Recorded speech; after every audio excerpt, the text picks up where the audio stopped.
Hi everybody. Very morning. പിന്നെ 6 മാസമായിട്ടും നമ്മൾ ഉന്നത വിദ്യാഭ്യാസ മന്ത്രിക്ക് ഉന്നത വിദ്യാഭ്യാസ ഡയറക്ടർക്ക് ഇവർക്ക് രണ്ടാക്കും പോഷ് ആക്ട് എന്താണെന്ന് അറിയില്ല. മീൻസ് 2013 ആണ് വിശ്വസിക്കുന്നത്. കൊല്ലം തെറ്റാണെങ്കിൽ ക്ഷമിക്കണം. 23 അറിയില്ല. ഏതായാലും പ്രധാനമന്ത്രിൻ്റെ ഒരു സ്ത്രീകൾക്ക് വേണ്ടിയിട്ടുള്ള ഒരു സംരക്ഷണത്തിൻ്റെ ഭാഗമായിട്ട് തൊഴിലിടത്തെ സെക്ഷൽ ഹരാസ്മെൻറ്റ് അല്ലെങ്കിൽ എനി കേസ് നടന്നിട്ടുണ്ടെങ്കിൽ അത് അതീവ ഗുരുതരമായ കേസാണെന്നും അതിൻ്റെ മേലെ ആക്ഷൻ എടുക്കണമെന്നും ഒരുവിധം എല്ലാവർക്കും അറിയാം. കണ്ണൂർ എഞ്ചിനീയറിംഗ് കോളേജിലെ സ്റ്റാഫിനും ഇതിന് മുന്നേ താൽക്കാലികനായിട്ടിരുന്ന പ്രിൻസിപ്പാളിനും സിവിൽ HODക്കും സിവിൽ ഫസ്റ്റ് ഗ്രേഡിനും അവിടെയുള്ള ഒരു സ്റ്റാഫിനും അറിയാത്തൊരു കാര്യമാണ് ഇത്. കാരണം അറിയാത്തവരൊക്കെ ഒപ്പിട്ട് കൊടുത്തിട്ടുണ്ട് ഒപ്പ് ശേഖരണത്തിൽ. അപ്പം ഞാൻ ഇതിൻ്റെ ഭാഗമായിട്ട് ഇപ്പോൾ 6 മാസമായിട്ട് പ്രതിഷേധിക്കുന്നുണ്ട്. ആ പ്രതിഷേധം സെക്രട്ടേറിയറ്റ് വരെ എത്തി. അപ്പം ഒരു ഉളുപ്പും നാണവും മാനുമില്ലാതെ ഞാൻ സെക്രട്ടേറിയറ്റിൻ്റെ മുന്നിൽ എത്തിയത് അറിഞ്ഞിട്ടും എഞ്ചിനീയറിംഗ് കോളേജിൽ സെക്ഷൽ ഹരാസ്മെൻറ്റ് നടന്ന CCTV എവിഡൻസ് അടക്കം ഉണ്ടായിട്ടും ഒപ്പ് ശേഖരിച്ചിട്ടും എന്നെ ഇല്ലീഗലായിട്ട് ഒരുപാട് ഒഫീഷ്യൽ പ്രൊസീജിയറിലൂടെ കൊണ്ടുപോകാന്ന് പരാതിപ്പെട്ടതിൻ്റെ കാരണം കൊണ്ട്. എന്നിട്ടും ഒരു ഉളുപ്പുമില്ലാതെ എങ്ങനെയാണ് ഈ മന്ത്രി അവിടെ ഇരിക്കുന്നത്? സ്ത്രീയായ ഉന്നത വിദ്യാഭ്യാസ മന്ത്രി അവിടെ ഇരിക്കാൻ എന്തർഹത? അവരൊരു സ്ത്രീയാണെങ്കിൽ അവിടെ ഇരിക്കാൻ ഇവർക്ക് എന്തർഹത? ഈ ഉന്നത വിദ്യാഭ്യാസ മന്ത്രിക്ക് എന്താണ് അവർക്ക് അർഹത? അവരെ വകുപ്പിന്റെ കീഴിൽ ഒരു സ്ത്രീ സെക്ഷൽ ഹരാസ്മെന്റ് നേരിട്ടിട്ട് 6 മാസമായി വായിട്ടലക്കുന്നു. അവരെ മൂക്കിന്റെ താഴെ പോയിരുന്നു 10 ദിവസം. ഒരു ഉളുപ്പില്ലാതെ പ്രതികളെ സംരക്ഷിക്കുന്നു. ഞാൻ എഴുതി കൊടുത്തിട്ടുണ്ട് വ്യക്തമായിട്ട് ആരാ പ്രതികള്, ആരാ സംരക്ഷിച്ചത്. എഴുതിയവനെക്കാട്ടും വലിയ തെമ്മാടിത്തരം ചെയ്തവർ കോളേജിലുണ്ട്.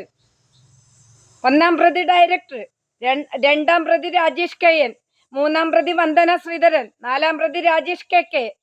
ഇവരൊക്കെ ഇവിടെ ഇരിക്കുന്നുണ്ട്. ഇതിലും വലിയൊരു പ്രതിയുണ്ട് തളിപ്പറമ്പ് CI. പരാതി കൊടുത്തിട്ട് എടുത്തില്ല. ഇത് ജോലി സ്ഥലത്തുണ്ടായതാ. ഉപകരണങ്ങൾ വെച്ചിട്ട് ലാബ് നേറ്, തന്തക്ക് വിളി, യൂട്യൂബിൽ എടുക്കാത്തൊരു 1-2 വാക്ക്, ഇതൊക്കെ തെമ്മാടി ചെയ്തിട്ട് അയ്യോ എൻ്റെ അമ്മേ, അതിശക്തമായൊരു ഇന്റേണൽ കമ്മിറ്റി, ഉളുപ്പും നാണുമാനും തൊട്ട് തീണ്ടാത്ത ഇന്റേണൽ കമ്മിറ്റി ഒരു സ്ത്രീ പറഞ്ഞ വാക്കിനൊരു നായിന്റെ വില കൽപ്പിക്കാതെ അവർ റിപ്പോർട്ട് കൊടുത്തു. അത് തൃപ്തിയല്ല എന്ന് പറഞ്ഞ് കൊടുത്തതിന് പിന്നെ വിളിച്ചില്ല. With evidence. ഈ സംസാരിക്കുന്നതെല്ലാം വിത്ത് എവിഡൻസ് ആണ്.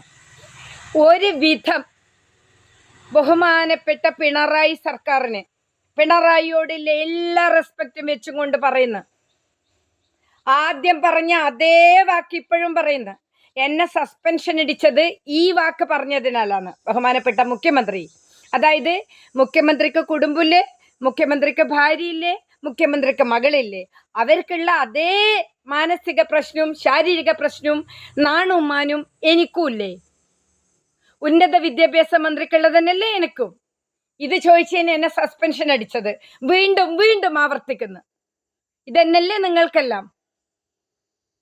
തൊഴിലെടുത്ത് മുഖ്യമന്ത്രിന്റെ മകളെ തൊഴിലെടുത്ത് തൊടാൻ ഒരാൾ ധൈര്യപ്പെടുവോ? പബ്ലിക്കിൽ തൊടാൻ ധൈര്യപ്പെടുവോ? ഉന്നത വിദ്യാഭ്യാസ മന്ത്രിക്ക് എസ്കോർട്ടില്ലേ? അപ്പൊ അതൊന്നും ഇല്ലാത്തവർക്ക് ജീവിക്കണ്ടേ? ഞങ്ങൾ വോട്ട് ചെയ്തിട്ടല്ലേ നിങ്ങൾ അവിടെ ഇരിക്കുന്നത് ഞങ്ങളെ സംരക്ഷിക്കാൻ. എന്താണ് ആഭ്യന്തര വകുപ്പ് ചെയ്യുന്നത്? എന്താണ് ഉന്നത വിദ്യാഭ്യാസ വകുപ്പ് ചെയ്യുന്നത്? ഒരുവിധം മര്യാദ ഉണ്ടെങ്കിൽ, ഒരുവിധം മര്യാദ ഉളുപ്പുണ്ടെങ്കിൽ ഒരു സ്ത്രീ എന്ന നിലയിൽ മന്ത്രി ബിന്ദു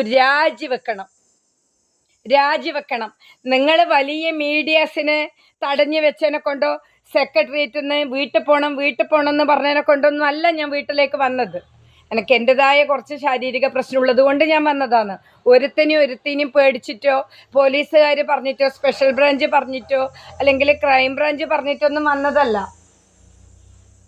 മനസ്സിലായല്ലോ? എന്നിട്ടൊന്നും വന്നതല്ല. 2-1 കൊടുത്ത പരാതി തളിപ്പറമ്പ് CI എടുത്തിട്ടില്ല. ഇതിനെല്ലാം ഉത്തരം പറയിപ്പിക്കും. വേണ്ടി വന്ന സെക്രട്ടേറിയറ്റ് പോവും, പ്രതിപക്ഷത്തിനെ കൂട്ടുപിടിക്കും. എല്ലാരെയും ഈ ലോകത്തിലെ എല്ലാ ലേഡീസിനും സംഘടിപ്പിച്ചിട്ട് ഞാൻ സെക്രട്ടേറിയറ്റിലേക്ക് വരും. മന്ത്രി ബിന്ദു രാജിവെക്കാൻ ഞാൻ സെക്രട്ടേറിയറ്റിലേക്ക് വരും.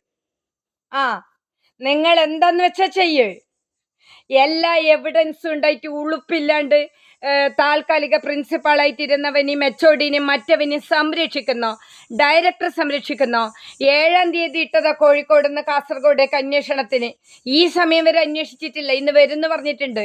7-ാം തീയതി മുതൽ ഇതുവരെ എന്ത് ചെയ്തു? നിങ്ങൾ എന്ത് ചെയ്തു? ആഭ്യന്തര വകുപ്പ് ഇത്രയും നാളെ കിടന്നുറങ്ങിയോ? നിങ്ങൾ ഇല്ലീഗലായിട്ട് ട്രാൻസ്ഫർ അടിക്കുമ്പോൾ, സസ്പെൻഷൻ അടിക്കുമ്പോൾ ശ്രീലത പേടിച്ചിട്ട് ഇവിടെ ഇരിക്കുന്നു വിചാരിച്ചോ? താൽക്കാലികനായിട്ട് ഇരുന്നവനെ നീ എന്താടാ വിചാരിച്ചത്? നിന്നെ പേടിച്ചിട്ടും നിന്റെ പാർട്ടീനെ പേടിച്ചിട്ടും ഞാൻ ഭീരുവായിട്ടിരിക്കുന്നോ? നിന്നെയും നിന്റെ ആൾക്കാരെയും പുറത്തിടണം. ഉന്നത വിദ്യാഭ്യാസ മന്ത്രി ബിന്ദു രാജിവെക്കണം. തൊഴിലെടുത്ത് സ്ത്രീകളെ ശല്യം ചെയ്യാൻ കൂട്ടുനിൽക്കുന്ന മന്ത്രി രാജിവെക്കണം. ഡയറക്ടർ നിന്നെയൊക്കെ എടുത്ത് പുറത്തിടണം. അല്ലാതെ ഞാൻ ജീവിക്കൂല. നിങ്ങൾക്ക് അങ്ങനെ ഒരു സംശയമുണ്ട്. ഇവള് കുറെ കൊരക്കും മതിയാക്കും. നല്ല അതിശക്തമായ നീക്കത്തിന് പ്ലാൻ ചെയ്യുന്നു. എത്രത്തോളം ഗൗരവമുണ്ട് എന്നുള്ളതും എത്രത്തോളം മീഡിയാസ് ആഘോഷിക്കുന്നുണ്ട് എന്നുള്ളതും ഒരു സിനിമ ഫീൽഡിലുള്ള പെണ്ണ് സംസാരത്തിന്റെ മേലെ ശരീരം തൊട്ട് ജോലി സ്ഥലത്ത് എഴുതി വെച്ച് ഉപകരണങ്ങളിട്ട് ദേഹത്തെറിഞ്ഞിട്ട് നിങ്ങൾക്ക് പ്രശ്നമില്ല അല്ലേ? സിനിമ ഫീൽഡിൽ ഒരു ലേഡി സംസാരിച്ചു എന്നുള്ള കാരണം കൊണ്ട് എത്ര കാലമായി മാധ്യമങ്ങൾ ആഘോഷിക്കുന്നത്? ഉളുപ്പുണ്ടോ നിങ്ങൾക്ക്? ഉളുപ്പ്. രാജിവെക്കണം മന്ത്രി ബിന്ദു രാജിവെക്കണം എത്രയും പെട്ടെന്ന്. കേരളത്തിലെ സ്ത്രീകള് അപമാനിക്കപ്പെട്ടിട്ടാ ജീവിക്കുന്നത്. മൂക്കറ്റ അപമാനിക്കപ്പെട്ടിട്ട്. തൊഴിലിടങ്ങളിലായാലും റോഡിലായാലും സമൂഹത്തിലായാലും ആത്മഹത്യയും റേപ്പും കുട്ടികളുടെ ഉപദ്രവവും. എന്തിനാണ് ഇങ്ങനെ ഒരു സാമൂഹ്യക്ഷേമ വകുപ്പ്? എന്തിനാണ് ഇങ്ങനെ ഒരു ഉന്നത വിദ്യാഭ്യാസ വകുപ്പ്? ഇതാണോ സാമൂഹ്യക്ഷേമം? ഇതാണോ ഉന്നതം? രാജിവെച്ച് പുറത്തു പോണം. ഞാൻ ഒരു മീഡിയസിനെയും ഒരു പ്രതിപക്ഷത്തിനെയും കൂട്ടുപിടിക്കാതെ ഇന്ന് പറയുന്നു, മന്ത്രി ബിന്ദു രാജിവെക്കണം. നിർബന്ധാണ്. മന്ത്രി ബിന്ദു രാജിവെക്കണം.